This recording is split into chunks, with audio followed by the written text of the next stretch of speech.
નમસ્કાર વિદ્યાર્થી મિત્રો, ભણવાની શરૂઆત કરીએ એ પહેલા થોડીક માહિતી આપી દઈએ. ભણવાના મુખ્ય 4 step LSRW: listening, speaking, reading and writing.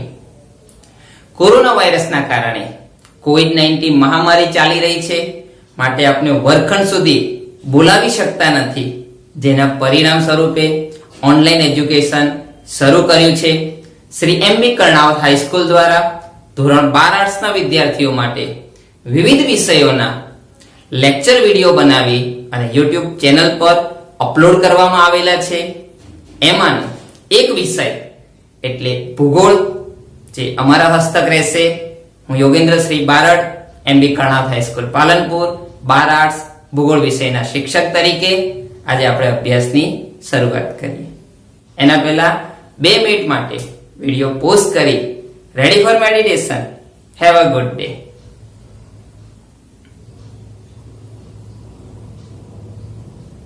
Okay, now relax. ચલો મિત્રો, અભ્યાસની શરૂઆત કરીએ. આજે તારીખ 16મી જૂન, મંગળવાર. ભણવા માટે સારો વાર. Today general knowledge.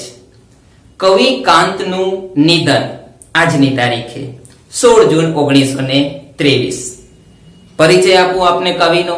તો કવિનો જન્મ અમરેલી જિલ્લાના ચાવંડ ગામમાં થયો હતો. તેમની પ્રસિદ્ધ રચનાઓ એ ખંડ કાવ્યોમાં રચાઈ, એટલા માટે તેમને ખંડ કાવ્યના પિતા તરીકે ઓળખવામાં આવે છે. તેમના પ્રસિદ્ધ જે ખંડ કાવ્યો રહ્યા, પૂર્વાલાપ, અતિજ્ઞાન, ચક્રવાત મિથુન વગેરેનો સમાવેશ થાય છે. એમાંનું જે અતિજ્ઞાન છે એ આપ આગળના ધોરણોમાં અભ્યાસ કર્યો હશે. એમના મૃત્યુ સમયે જે પ્રસિદ્ધ થયું તેમનું ખંડ કાવ્ય નામ હતું પૂર્વાલાપ. કવિ કાંત એ તેમનું ઉપનામ છે. એમનું મૂળ નામ છે મણિશંકર રત્નજી ભટ્ટ. ક્લિયર મિત્રો? જોઈએ આજનો સુવિચાર. ગમે તેવું ન બોલો, પરંતુ ગમે તેવું બોલો. શું કહેવા માંગે છે? જ્યારે આપણે બીજા સાથે વાત કરીએ ત્યારે હંમેશા વિનમ્રતાથી, પ્રેમપૂર્વક અને લાગણીસભર બની અને વાત કરવી જોઈએ. નહીં કે આપણા મનમાં આવે તે શબ્દો આપણે વ્યક્ત કરી અને સામેવાળાને હાનિ પહોંચે, એની લાગણી દુભાય, એ રીતનું બોલવું જોઈએ નહીં. સંત કબીર કહી ગયા મિત્રો કે ऐसी बानी बोलिए कि मन का आपा હોય, औरन को शीतल करे. आप હું શીતલ હોય કબીરા, આપ હું શીતલ હોય. તો આવા એક સરસ મજાના સુવિચાર સાથે આજે આપણે અભ્યાસની શરૂઆત કરીએ. ધોરણ 12 આર્ટ્સ, વિષય ભૂગોળ. પ્રકરણનો પ્રારંભ કરીએ એ પહેલા યાદ કરાવી દઉં આપને, ધોરણ 11 ના ભૂગોળ વિષયમાં આપણે ભૂગોળની વિવિધ શાખાઓનો અભ્યાસ કર્યો હતો. જેવી કે યાદ કરો, ભૌતિક ભૂગોળ, ભૌગોલિક ભૂગોળ, જૈવિક ભૂગોળ, માનવ ભૂગોળ. આ જે શાખાઓ રહી તેની પેટા શાખાઓની અંદર સમુદ્ર વિજ્ઞાન, જળ વિજ્ઞાન, આબોહવા વિજ્ઞાન વગેરે બાબતોથી આપ ખૂબ પરિચિત બન્યા. આજે આમાંની ભૂગોળની જે શાખાઓ રહી મુખ્ય, એમાંની એક શાખા એટલે માનવ ભૂગોળ, એના વિશે આજે અભ્યાસ કરીશું. તો ભણવાની શરૂઆત કરીએ. ધોરણ 12 આર્ટ્સ, વિષય ભૂગોળ, પ્રકરણ નંબર 1 માનવ ભૂગોળ, પરિચય. જોઈએ આજના સેશનમાં. જુઓ મિત્રો, પ્રકરણ 1 માનવ ભૂગોળ અને તેનો પરિચય આપી રહ્યા છીએ. આજે લેક્ચર પહેલું શરૂ કરી રહ્યા છીએ. આ પ્રકરણ બોર્ડ પરીક્ષામાં 5 ગુણમાં પૂછાય છે. એમાંનો એક પ્રશ્ન ઓબ્જેક્ટિવ હોય છે, એક અતિ ટૂંકમાં જવાબ આપો એટલે કે વિભાગ બી 1 માર્ક્સ, વિભાગ એ, વિભાગ બી. વિભાગ સી માંથી કોઈ પ્રશ્ન નથી પૂછાતો. 2 માર્ક્સનો કોઈ પ્રશ્ન આ પ્રકરણમાં નથી પૂછાતો, પણ 3 ગુણનો એક પ્રશ્ન પૂછાય છે એટલે એને LA કહેવાય, લોંગ આન્સર. અને 5 ગુણનો પણ પ્રશ્ન આમાંથી પૂછાતો નથી. તો 3 ગુણ, 4, 5 કુલ ગુણ થયા 5. ક્લિયર મિત્રો? તો 5 માર્કનું પ્રકરણ આજે શરૂઆત કરીએ. જોઈએ સૌથી પહેલા પ્રસ્તાવના. શું લખી શકો મિત્રો? તો જે 11માના મુદ્દા છે એ જ અહીંયા લખવાના છે. ભૂગોળની વિવિધ શાખાઓ: ભૌતિક ભૂગોળ, ભૌગોલિક ભૂગોળ, જૈવિક ભૂગોળ, માનવ ભૂગોળ. ચેપ્ટરમાં મુખ્ય 2 મુદ્દા રહેશે. એક હશે ભૂગોળ અને બીજો માનવ ભૂગોળ. લખાવી શકો? સરસ, લખાવો મિત્રો. પ્રસ્તાવના.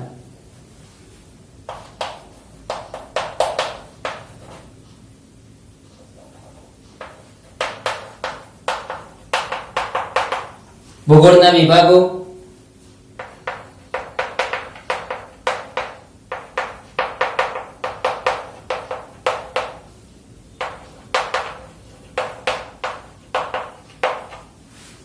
ભૌતિક ભૂગોળ, ભૌગોલિક, જૈવિક, માનવ.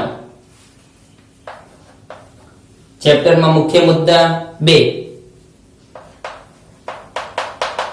એક ભૂગોળ, બીજું માનવ ભૂગોળ. સૌથી પહેલા જોઈએ ભૂગોળ. ભૂગોળ કોને કહેવાય? તો 11માની યાદ કરીએ.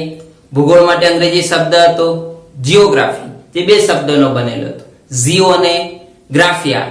જીઓ એટલે પૃથ્વી અને ગ્રાફિયા એટલે વર્ણન કરવું. આમ પૃથ્વીનું વર્ણન કરતું વિજ્ઞાન એટલે ભૂગોળ. તો એ જ વ્યાખ્યા 12મામાં આવી કે ભૂગોળ એટલે શું?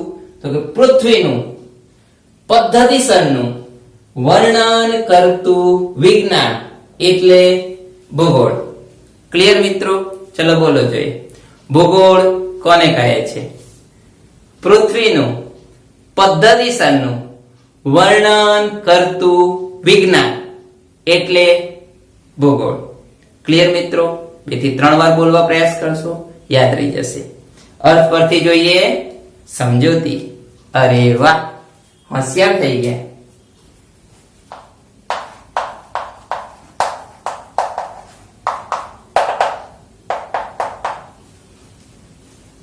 શું સમજૂતી આપ લખી શકો? તો આ સમજૂતી આપ લખી શકો છો કે પૃથ્વીનું પદ્ધતિસરનું વર્ણન એટલે તેને કહેવાય ભૂગોળ. આ તો આપ આરામથી લખી શકો છો. વધારાના શબ્દો જોઈએ. ભૂગોળનો ઉદ્દેશ શું છે? તો કે યથાર્થતા ચકાસવી.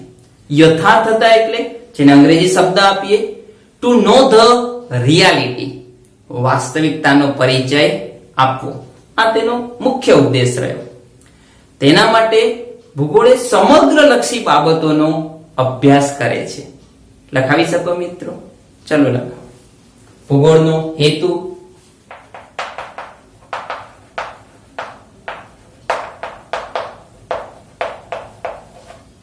યથાર્થતા ચકાસવી એટલે ટુ નો ધ રિયાલિટી.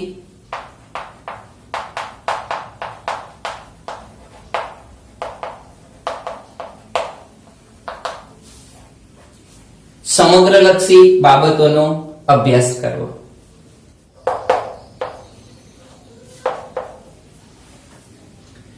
ભૂગોળમાં અર્થ ભણ્યા, સમજૂતી ભણ્યા. હવે જોઈએ અભિગમો. ભૂગોળના મુખ્ય અભિગમો 2 છે. એક બોલો. પદ્ધતિસરનો અભિગમ, પ્રાદેશિક અભિગમ. એમાં જે માનવ ભૂગોળ છે એનો સમાવેશ પદ્ધતિસરના અભિગમમાં થાય છે. ચલો લખાવો મિત્રો. અભિગમો 2 પ્રકારના.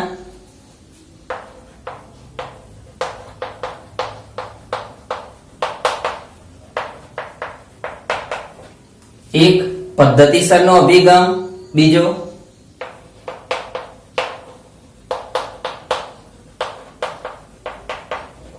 પ્રાદેશિક અભિગમ. માનવ ભૂગોળ સરસ પદ્ધતિસરના અભિગમમાં આવે.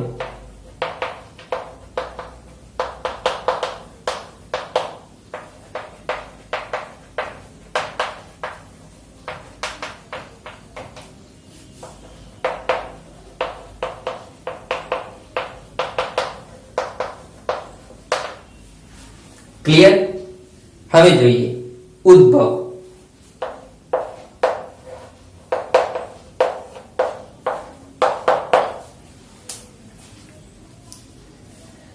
15મી સદીથી 18મી સદી સુધીના સમયગાળાને સંશોધન યુગ કહે છે. આ પ્રશ્ન પરીક્ષામાં પૂછાય કે સંશોધન યુગ કોને કહે છે? તો કે 15મી સદીથી 18મી સદી સુધીના સમયગાળાને સંશોધન યુગ કહે છે. આ સમયગાળા દરમિયાન શું થયું? તો કે શોધ પ્રવાસો થયા, નકશા નિર્માણ થયા, માહિતીનું એકત્રીકરણ કરવામાં આવ્યું અને તેનો અભ્યાસ કરવામાં આવ્યો, જેના પરિણામે ભૂગોળનો ઉદ્ભવ થયો. લખાવી શકો મિત્રો? સરસ, લખાવો. ઉદ્ભવ, સૌથી પહેલા વ્યાખ્યા સંશોધન યુગની.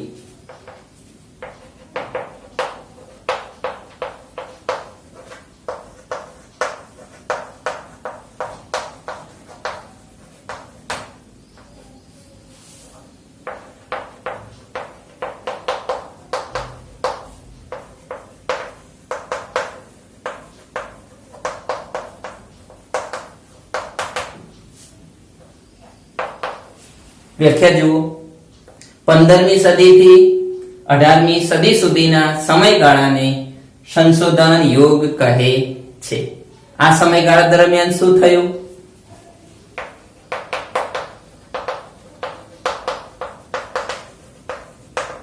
શોધ પ્રવાસો થયા,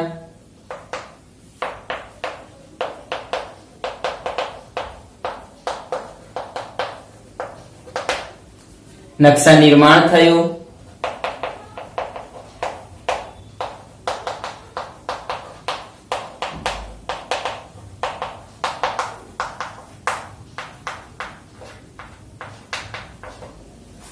માહિતીને વૈજ્ઞાનિક ઢાંચામાં વર્ગીકૃત કરી,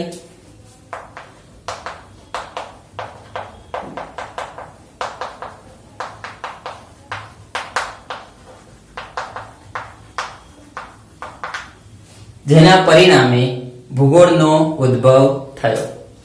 પુનરાવર્તન કરીએ. ધોરણ 12 આર્ટ્સ, વિષય ભૂગોળ, પ્રકરણ નંબર 1 માનવ ભૂગોળ પરિચય. આ પ્રકરણ બોર્ડ પરીક્ષામાં પૂછાય 5 ગુણમાં. 1 માર્ક્સનો ઓબ્જેક્ટિવ પ્રશ્ન, 1 માર્ક્સનો VSA એટલે વેરી શોર્ટ આન્સર, બી વિભાગ 1 માર્ક્સનો એક પ્રશ્ન 3 ગુણનો, ટોટલ થયા 5 ગુણ. ચેપ્ટરની શરૂઆત પ્રસ્તાવનાથી. ભૂગોળના વિભાગો કેટલા હતા? ભૌતિક ભૂગોળ, ભૌગોલિક, જૈવિક, માનવ વગેરે.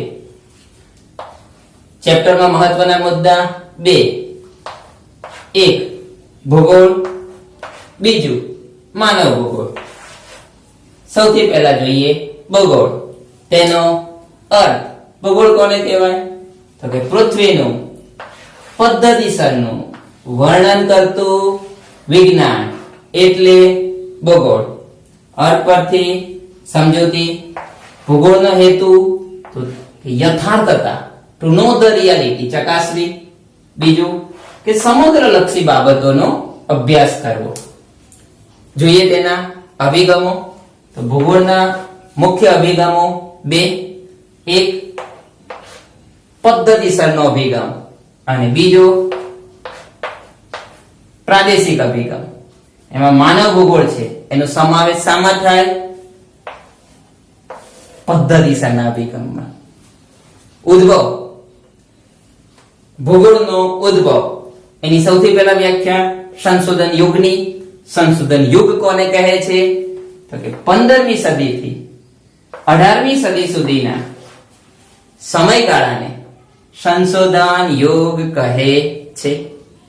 આ સમયગાળા દરમિયાન શું થયું?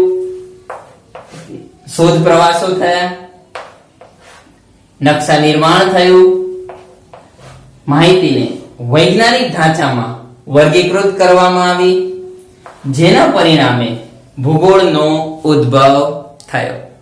ક્લિયર મિત્રો? હવે જોઈએ મૂલ્યાંકન. ધોરણ 12 આર્ટ્સ, વિષય ભૂગોળ, પ્રકરણ નંબર 1. નામ શું હતું? વેરી ગુડ, માનવ ભૂગોળ પરિચય. કેટલા ગુણમાં બોર્ડમાં પૂછાય?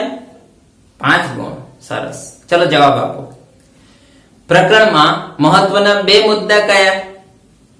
ભૂગોળ, માનવ ભૂગોળ. વ્યાખ્યા આપો. ભૂગોળ કોને કહે છે? પૃથ્વીનું પદ્ધતિસરનું વર્ણન કરતું વિજ્ઞાન એટલે ભૂગોળ. સરસ. ભૂગોળનો હેતુ શું છે? યથાર્થતા ચકાસવી. અંગ્રેજીમાં કહીએ ટુ નો ધ રિયાલિટી. ભૂગોળના અભિગમો જણાવો. મુખ્ય 2. યસ, પદ્ધતિસરનો અભિગમ, પ્રાદેશિક અભિગમ. માનવ ભૂગોળ એનો સમાવેશ કયા અભિગમમાં થાય? વેરી ગુડ, પદ્ધતિસરના અભિગમમાં. સંશોધન યુગ કોને કહે છે? 15મી સદીથી 18મી સદી સુધીના સમયગાળાને સંશોધન યુગ કહે છે. આ સમય શું થયું? તો કે શોધ પ્રવાસ, નકશા નિર્માણ અને માહિતીને વૈજ્ઞાનિક ઢાંચામાં વર્ગીકૃત કરી જેના પરિણામે ભૂગોળનો ઉદ્ભવ થયો. ક્લિયર મિત્રો? આજે આપણે ભૂગોળના અર્થ, સમજૂતી, અભિગમો અને ઉદ્ભવ વિશે અભ્યાસ કર્યો. હવે પછી તેના વિભાગો વિશે અભ્યાસ કરીશું. ધન્યવાદ.